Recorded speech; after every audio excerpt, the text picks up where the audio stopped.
Timberwolves fans, how goes it? Happy Wednesday, I suppose. It's a beautiful day here in Minnesota. Hope all of you are taking care wherever you are. Let's get into it. I don't know how many of you are Twins fans outside of being Timberwolves fans. Gotta be a good mix there. But I don't know if you guys saw on Rob Dillingham's story. Apparently, some of the Timberwolves were over at Target Field with A Rod, and Anthony Edwards smoked a home run. Yeah, on Instagram Live, you could hear it off the bat that just right off the bat into the bleachers, and he let everyone know that was standing there that he just hit a home run. Yeah, every profanity that he knew came out of his mouth, and it was pretty funny just as a whole to watch Anthony Edwards hit a home run. We know the type of energy that he can bring as a player, so this was no surprise to me at all that he, one could hit a home run, two that he was going to let everyone know that he can't hit a home run. I mean, this alone proves that he's probably one of the best athletes in the NBA as a whole. Like, I don't know what else can prove it at this point because who else can throw a football in a basketball hoop the way he did, hit a home run, and play basketball at the highest level possible? Got to be a pretty short list. I imagine there may be 10 guys in the NBA that could do that as a whole. I don't know if I'm crazy, but I truly think that there is not many outside of him, LeBron, maybe maybe Steph, and maybe a few others in there too. But those three are the ones that come to mind. Let me know who you guys think could actually do it. It's got to be a short list, but I'm curious what other people think. Maybe like Kawhi when he's healthy. Short list, like I said. I don't think Shea's doing it. Nah, he's way too soft to be able to hit a home run. He does not have baseball mentality in him. He's Canadian, so no Canadians hitting a home run in my ballpark. That's for sure. Uh, but yeah, no. Moving into the next kind of big piece of news here is I don't know if you guys are following this closely, but A Rod and Mark Lore are taking care of the Target Center.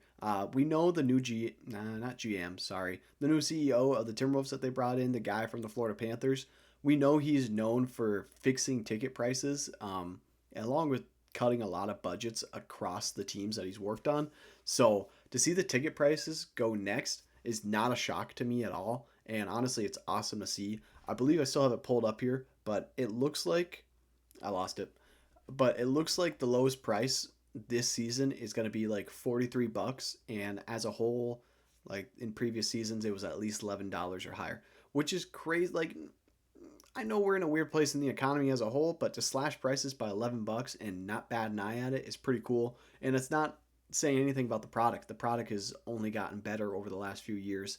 So why would the prices go down? I'm not totally sure on that. Like, it doesn't make sense for prices to go down, except that it does. Like, prices in for everything has been skyrocketing. So good on Mark Lore and good on A Rod for bringing the prices down and finding the guy to do it the right way, because this is exactly what you want. The lower the prices are, the more real fans you get in there, and the louder and harder it is to play for away teams. I love the move. I'm happy about it. I hope more people are able to go to Timberwolves games. The price is one thing that stopped me for sure. Unless you're a college student getting the college prices, you're not going to a game for anything cheaper than 25 bucks at least. And that's if you want to sit in the nosebleed on like a Tuesday night game versus the Bulls or the Jazz or the Nets. Like, you're not going to see a good team. Now the Spurs were one of the $43 teams, so you're going to see Wemby and the rest of his squad. Like, that's a reasonable game. Even LeBron and the Lakers and Luca, that one dropped to like 55 bucks, and last year it was 75 plus is what I was reading. It's crazy, crazy move. I love it. Great move for Mark Lore and A-Rod to prove to fans that they want to help the team. They don't have any intentions of moving it. Anyone that would have the intention of moving it, I don't think Glenn Taylor would have sold it to him in the first place. But seeing this gives me a lot of faith that the team is going to stick around and that A-Rod and Mark Lore do actually care for the fans. It's one thing to say it, but to actually do it within your first few months of owning the team, this is more than Glenn Taylor ever did for the fans, other than keeping the Timberwolves in Minnesota. So good for you. Good for you, Glenn Taylor. You kept the team here. That's literally all you've done. So happy to have Mark Lore and A-Rod. Absolutely welcome to Minnesota. Hope you guys are loving it. Moving into the trade portion of today's show. Now, I've been doing these trades, and the one thing that's kind of come to my mind is, what if we don't have a backup center truly? is that something that concerns us? Because we know our size became a little bit of an issue. Naz Reid is great offensively, and he's pretty okay defensively, in my opinion. Julius Randle is the four. I believe Nas should probably be playing the four more often than he is the backup center. We know we have Baron J waiting in the wings, but we don't know when he's going to be ready and if that's even going to be this year.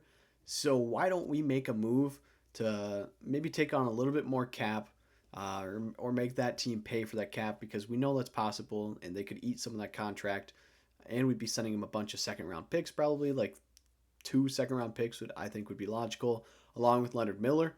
So we'd be sending Leonard Miller and at least 2 second round picks is my guess to Philly for Andre Drummond. I still think Andre Drummond's in there somewhere, and at only $5 million for a year, I would take him for a season just so we have a little more security in the position. Even if he's only playing like 10, 15 minutes a game, I think he could still play well, especially alongside Conley and Ant. We know that when the floor is spaced better with size, they both elevate their game. It would be a good move, especially for someone trading away a guy who we know is not going to get many minutes, and the Sixers are probably going to cut him themselves. I think getting Drummond is a good move. I don't love the idea of going into next season with Naz Reid as backup center. We played a couple games without Rudy last year, and things got weird, especially because we just didn't have another center behind Reid. So we were playing a lot of small ball out there, and I didn't love that. And that says a lot more about Rudy than anything else, and the trust we have in him to be a center, and only like our center. Like, he doesn't have to worry about playing anything else, where the other four guys on the team can be slid around anywhere in there. Like, I wouldn't be like shocked if they were like, yeah, let's throw Nas in a point guard today, because Jelly Fam, first of all, and he's got handles like no one's business, but also because he's undersized for the center position.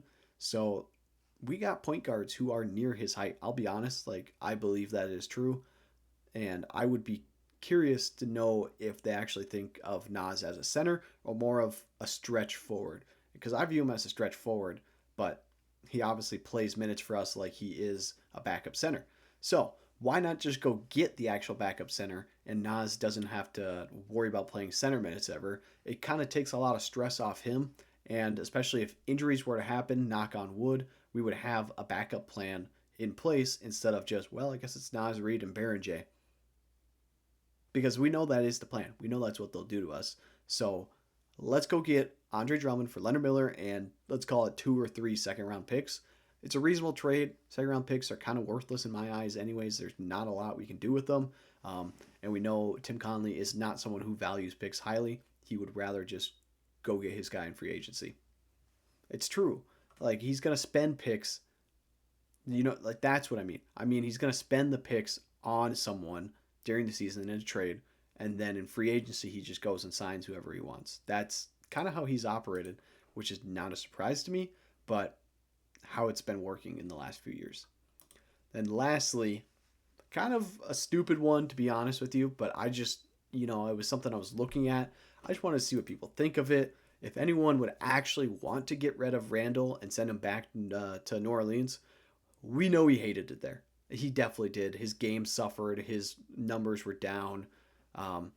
He was also injured a little bit too. And obviously no one wants to be in New Orleans, but I think dumping him back to there, one, gets us a lot more role players, and two, gets $30 million off the books of a new contract for a guy who's almost 30.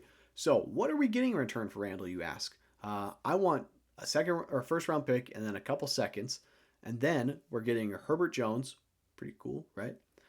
Kevon Looney, backup center, fixes the last problem we just talked about.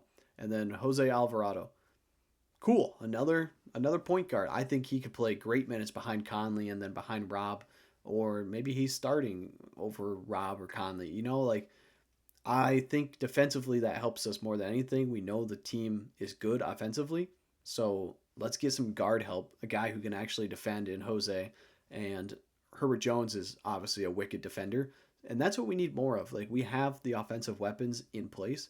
It's figuring out how to get the defense to all align when they're all on the court. And this at least lets us split up our holes on defense because we have three guys who can slide in and they'd be anywhere, or they'd be good anywhere on the defense. We don't have to worry about who they're out there with, and we don't have to hide like any weaknesses, if that makes more sense.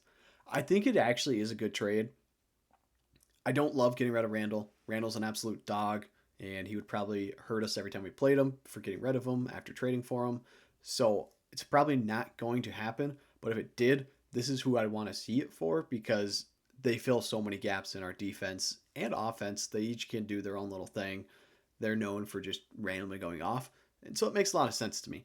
But that's all I have for you guys today. Let me know what you think of those two trades. Let me know if you're going to any games with the new slash prices. And let me know who you think could play all three sports in baseball, basketball, and football. I think it's Ant and only a few other guys, maybe like 9 other guys tops, making it 10. But that's it. Until next time, you guys take care.